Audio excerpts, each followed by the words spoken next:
बोला. मी तुकाराम विठ्ठल जाधवर वन परिक्षेत्र अधिकारी सांगोला प्रादेशिक ते 3 जुलै 2023 पासून कार्यरत आहे. वनांचं संरक्षण करणे, वन्य प्राण्याचं संरक्षण करणे, मालकी क्षेत्रातील झाडं वाचवणे किंवा अवैध बक्षीस अवैध वाहतूक होत असेल तर कारवाई करणे, असे अनेक प्रकारचे आपण कामं करतो. आणि आपण यावर्षी वृक्ष लागवड पण केलेली आहे. 30,000 रोपांची लागवड केलेली आहे. गेल्या वर्षी आपण 36,000 रोपांची लागवड केलेली आहे. त्याच्या अगोदर 33,000 रोपांची लागवड केलेली आहे. आणि मालकी क्षेत्रातली पण आपण मोठ्या प्रमाणात वृक्ष थांबवलेले आहे. आता लोक एक झाड तोडायचं असलं तरी परवाना घेतात. आता यावर्षी आपण वनक्षेत्रामध्ये सांगोला तालुक्यातील वनक्षेत्रात काही गावामध्ये बाँड्री सिमेंट पिलरची कामं केलेली आहेत. आणि त्याच्यामध्ये सुद्धा बऱ्याच ठिकाणी आपलं अतिक्रमण निघले. ह्याला बुंदियाळमध्ये जवळजवळ 10 हेक्टर अतिक्रमण निघले, काही कटपळमध्ये निघले. जवळजवळ 25 हेक्टरच्या दरम्यान आपण हे बाँड्री पिलरचं काम केल्यामुळे अतिक्रमण निघलेलं आहे. आता विषय असा आहे की आपल्याकडं सचिन हरिदास यादव यांनी मेमध्ये अर्ज केला होता. एप्रिलमध्ये त्यांना आपण मेमध्ये माहितीसाठी अवलोकनासाठी बोलवलं. त्यांना पत्र दिलं किंवा 6,318 ह्या पानाची किंमत होत आहे झेरॉक्स, तर तेवढी रक्कम त्यांना भरण्यासाठी आपण पत्र दिलं. पण 23 मे रोजी ते ऑफिसमध्ये आले आणि क्लार्कचे पत्र घेतलं. त्या दिवशी मी साईडवर होतो, परंतु त्यांनी बँकेचं चलन वगैरे त्या दिवशी नेलं नाही. त्याच्यानंतर 8 जुलैला ते माझ्या कार्यालयात आले आणि येताना ते एकटे आले नाही. त्यांचे 2 मित्र, त्यांना मी नाव विचारलं असतं त्यांनी सांगितलं किंवा सचिन माने आणि गुलाब माने ह्या 2 व्यक्तींना ते घेऊन आले. आणि त्याच्यानंतर मला म्हणले की साहेब चलन द्या. मी त्यांना सांगितले की 23 तारखेलाच मी चलन क्लार्क ठेवलं होतं, तुम्ही घेऊन गेले नाही. आत्ता एक 5 मिनटं बसा, मी तुम्हाला चलन देतो. त्यांनी लगेच त्यांच्या मोबाईलमधील मोबाईल काढला आणि मला फोटो दाखवले की त्या हलदवडी फॉरेस्ट गट नंबर 404मध्ये काही सिमेंट पिलरचे, एका सिमेंट पिलरचे 1 ते 1.5 फूट पाडून नुकसान केलं होतं. त्याचे काही फोटो आणि सदरची शेती वहिवाट करताना, ती शेती आहे यशवंतअण्णा यादवची. यशवंतअण्णा यादवने आम्हाला तोंडी सांगितलं होतं किंवा ही शेती वहिवाट करतो, म्हणजे मी त्याला तिथं कामाला लावतो. तर शेती वहिवाट करताना काही पिलरचे नुकसान केले होते. आणि ह्यांना ज्यावेळेस ते 8 जुलैला आले त्यावेळेस हा एकटा आले नाही, ह्यांनी 2 मित्र आणले. मला चलन द्या म्हणले. मी चलन देत होतो त्यांना, पण चलन घेतलं नाही. ऑफिसच्या बाहेर मला त्यांनी बोलवून घेतलं, गेटच्या बाहेर. साहेब तुम्हाला काम, तुमचं सिमेंट पिलरचं सांगोला तालुक्यात निकृष्ट झालेलं आहे, तर मला 5 लाख रुपये द्या, असं सचिन माने, गुलाब माने आणि सचिन यादव या तिघांनी माझ्याकडे 5 लाख रुपयाची मागणी केली. तर मी म्हणलं मी बाँड्री सिमेंट पिलरचं काम हे B1 टेंडर करून केलेलं आहे. जर कुठं काही नुकसान झालं असेल तर त्या संबंधित पार्टीकडून आम्ही दुरुस्त करू, आणि तसं काही माझ्या फिरतीमध्ये एवढं दिसलेलं नाही, असं मी त्यांना सांगितलं. मी काही तडजोड करणार नाही. ते लगेच तिथून निघून गेले. माझं अचकदानीला काम होतं फॉरेस्टमध्ये, मी तिथे गेलो आणि मग मी त्यांना फोन केला की तुम्ही हलदवडीतले मला फोटो दाखवले आहेत आणि त्याच्यामध्ये बाँड्री पिलरचे नुकसान केलेलं आहे. काही फोटो फोडलेले आहे, म्हणजे काही पिलर्स, बाँड्री सिमेंट पिलर्स फोडलेले आहेत आणि काही शेती वहिवाट करताना पण क्रॅक गेलेले आहे. तर याचा पंचनामा करायचा आहे आणि सदरचं हद्दीकोना नष्ट करणे हा अजामीनपात्र गुन्हा आहे. त्यामुळे तुमच्या चौकशी आम्हाला करायची आहे. त्यामुळे तुम्ही उद्या सकाळी 9 वाजता हलदवडीच्या फॉरेस्टमध्ये या. त्यांना मी फोन करून सांगितलं 8 जुलैला, परंतु त्यांच्याशी मी कुठल्याही प्रकारची तडजोड केली नाही किंवा कबूल झालो नाही. त्यामुळं त्यांनी लगेच 9 जुलैला सकाळी काय पंचनाम्याला आलं नाही. आम्ही पोलीस पाटील मौद बुद्रुकचे प्रभाकर कांबळे यांना सोबत घेऊन गेलो होतो, 2 पंच घेऊन गेलो होतो. त्यांना पोलीस पाटलांनी फोन केला, परंतु ते तिथं पंचनाम्याला आले नाही. आम्ही पंचनामा केला आणि आमच्या भारतीय वन अधिनियम 1927 कलम 63 नुसार हद्दीकोना नष्ट करणे हा जामीनपात्र गुन्हा आहे. आणि कलम 64 नुसार आम्हाला त्या आरोपीस अटक करण्यासाठी वॉरंट लागत नाही. या कायद्याच्या आणि कलमानुसार आम्ही तिथूनच जवळ त्यांचं खिलारवाडी घर होतं, हलदडी वनक्षेत्रातून तिथं गेलो आणि त्यांची चौकशी का आम्ही घरी सांगितलं की हे आम्हाला पंचनाम्यासाठी या 2 व्यक्ती पाहिजेत, यशवंतअण्णा यादव आणि सचिन यादव. तर त्यावेळेस तिथं त्यांच्या घरच्यांनी सांगितलं की बाबा घरी नाहीत.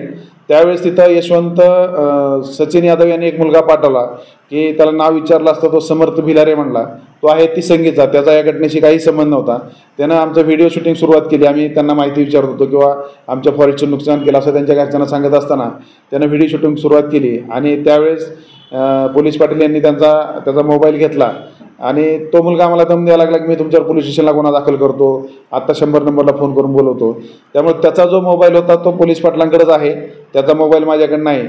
आणि 9 तारखेनंतर काही स्वतः सचिन यादव यांनी आमच्या सहाय्यक वनसंरक्षक चव्हाण साहेब यांना फोन केला की साहेब माझ्यावर काय गुन्हा दाखल करू नका, मी जे काही सिमेंट पॉइंट रेल्वेचं हलदेवडीचं नुकसान केलं ते मी दुरुस्त करून देतो.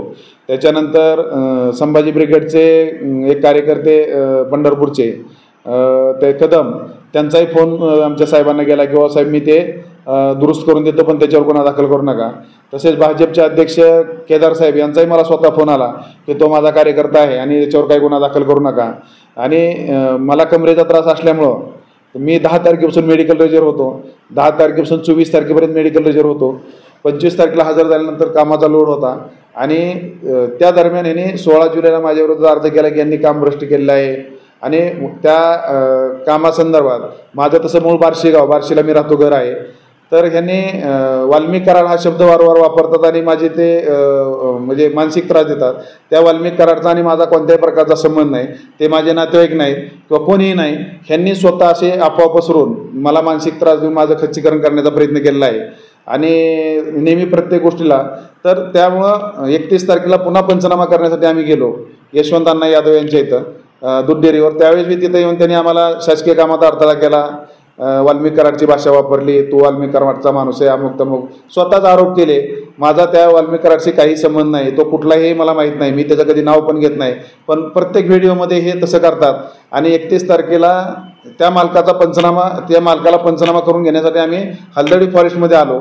तर त्यावेळेसही त्या व्यक्तीने तिथं अडथळा केला, व्हिडिओ शूटिंग सुरू केलं आणि मला ढकलून दिलं. पण त्याने तो व्हिडिओ ढकलून दिला तर कट केला आणि आमच्या लोकांना पण धमकी दिली की मी ढकलून दिलं असं म्हणू नका.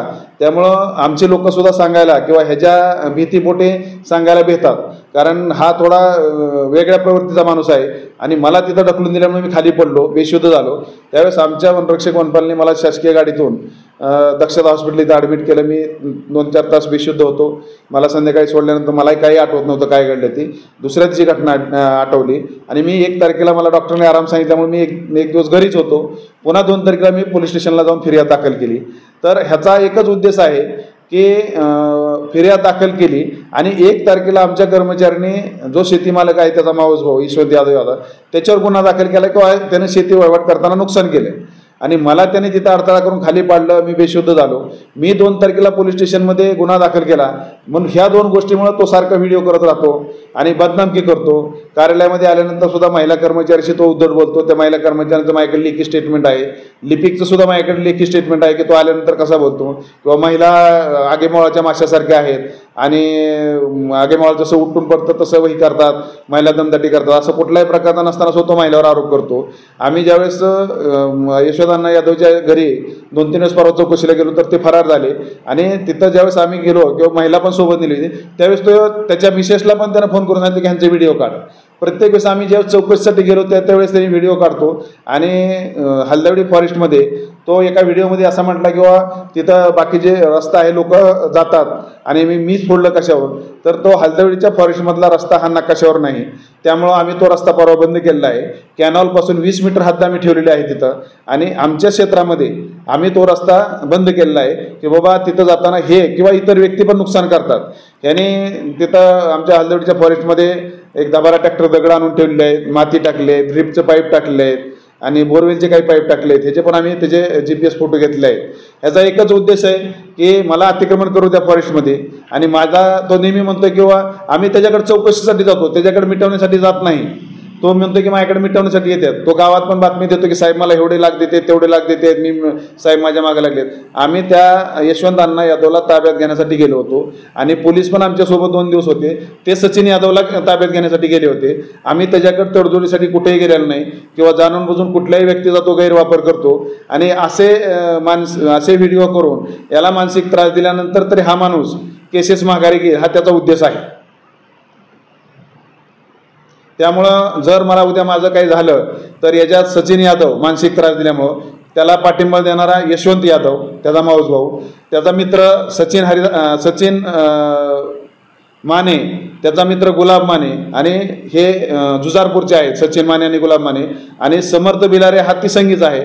तर हे सगळे 5 जण याला जबाबदार आहे. कारण हा व्हिडिओ केल्यामुळं मला मानसिक त्रास खूप होत आहे आणि बरेच लोकांचे मला फोन येतात की साहेब तुम्ही 2 वर्षामध्ये जवळजवळ झाडं तोडण्यावर 20 लाखाच्या दरम्यान शासकीय भरणा केला, एक पिकअप सरकार जमा केलेला आहे, एक मोटरसायकल सरकार जमा केली आहे. 2 वर्षामध्ये आपण मालकी क्षेत्रातली जवळजवळ 1 लाख झाडं वाचवली आहे. आज एक जरी झाड तोडायचं म्हणलं तर माझ्याकडे वृक्षतोड परवान्यासाठी अर्ज येतात. फक्त हा खच्चीकरण करून या माणसाचं खच्चीकरण केल्यानंतर हा माणूस ऑटोमॅटिक मला शरण येईल आणि माझे गुन्हे दाखल मागे घेईल असं हे करण्यासाठी तो रोज व्हिडिओ करत आहे. तर लोकांना एकच आवाहन करण्यात येते की आम्ही जे काम केले ते ऑफिशियली रितसर केलेलं आहे. ज्याला काही अडचण वाटते त्यानं आमच्या सोलापूर ऑफिसला अर्ज करा आणि ऑफिसमार्फत चौकशी होईल आणि जर त्याच्यात मी दोषी असेल तर मी माझ्यावर कारवाई होईल. त्याच्यात माझा कुठलाही विरोध राहणार नाही. परंतु ह्या माणसाने रोज व्हिडिओ करून माझं मानसिक खच्चीकरण केलेलं आहे. मला रात्री जेवणसुद्धा जात नाही किंवा मला वेळेवर झोप पण जात नाही. कारण काही लोक मला भेट झाल्यानंतर किंवा काही लोक फोन करून सांगतात की साहेब तुमचं एवढं काम चांगलं असताना हा माणूस तुमच्यावर असे बदनामीचे आरोप का करतो. आमच्या महिलांचा पण तो निषेध करतो. महिला सोबत आल्या म्हणजे काय अडचण आहे मला सांगा की चौकशी कामी आम्ही महिला घेतो. उद्या एखाद्या महिलेने आमच्यावर आरोप केले तर त्याच्या घरातल्याला आम्ही एकही शब्द बोलत नाही. फक्त आम्ही यशवंत अण्णा यादवच्या घरी गेलो होतो त्यांना पकडण्यासाठी. तरी पण त्याने काल तिथं आला आणि काल तिथं पण आमचे व्हिडिओ घेतले. वन विभागाचा निषेध करतो म्हणून असा व्हिडिओ घेतला आणि त्यावेळेस पण कर्मचाऱ्याला दबाव केला किंवा साहेबाला मी ढकललं का. हा मुद्दामच त्रास देतो, धमकी देतो. त्यामुळं माझे कर्मचारी त्याच्या धमकीला घेऊन पण बोलायला तयार होत नाहीत. कारण हा असं याचं धमकीमुळं किंवा बोलण्यामुळं आता मला काल त्याने विचारलं, मी सांगितलं किंवा तुम्ही तिथं कामात अडथळा केला आणि मला तुम्ही ढकलून दिलं त्यामुळे मी चक्कर येऊन पडलो. असं जोरात ढकलल्यामुळे मला चक्कर आल्याने मी पडलो. जर उद्या माझं काही कमी जास्त झालं असतं तर ह्याचे जे हे 4-5 लोक आहेत हे तर ह्यांना जबाबदार धरण्यात यावे. आणि लोकांना जे व्हिडिओ बघतात तर हे माझं मानसिक खच्चीकरण होतोय. मला ब्लॅकमेल करतो की बाबा तुम्ही एवढं काम केले तेवढं काम केले. सचिन माने, गुलाब माने आणि हा सचिन यादव हे 3 जण 5 लाख रुपयाची खंडणी मला कार्यालयाच्या बाहेर मागत होती. मी सांगितलं की मी काम माझ्या टेंडरप्रमाणे केलेलं आहे, ऑफिसच्या प्रोसिजरप्रमाणे, त्यामुळे मी तुम्हाला 1 रुपया देऊ शकत नाही. आणि मला पुढे चालून हा मोठा असा विषय होईल किंवा तो असं एवढं करेल एवढं अपेक्षित नव्हतं. पण पुन्हा जर माझ्या कार्यालयात तो आला असता तर मी अँटी करप्शन कड किंवा पोलीस स्टेशनला जाऊन त्याचा सापळा रचला असता. त्याने फक्त साधी डिमांड केली ती आणि एवढं पुढे तो रामायण घडेल असं मला अपेक्षित नव्हतं. पण जर पुन्हा दुसऱ्या वेळेस येऊन तो, कारण पुन्हा 8 जुलै नंतर तो कार्यालयात आलेला नाही, त्यामुळे मला तो अँटी करप्शनचा सापळा किंवा खंडणीचा सापळा लावता आला नाही. जर माझं काही वाईट झालं तर सचिन यादव, यशवंत यादव, सचिन माने, गुलाब माने आणि समत बिलारे हेच जबाबदार राहतील आणि यांच्यावर कारवाई करावी. जय हिंद, जय महाराष्ट्र. TVN जनमत सबस्क्राईब करा, लाईक करा, शेअर करा. आपल्या हक्काचं आपलं न्यूज.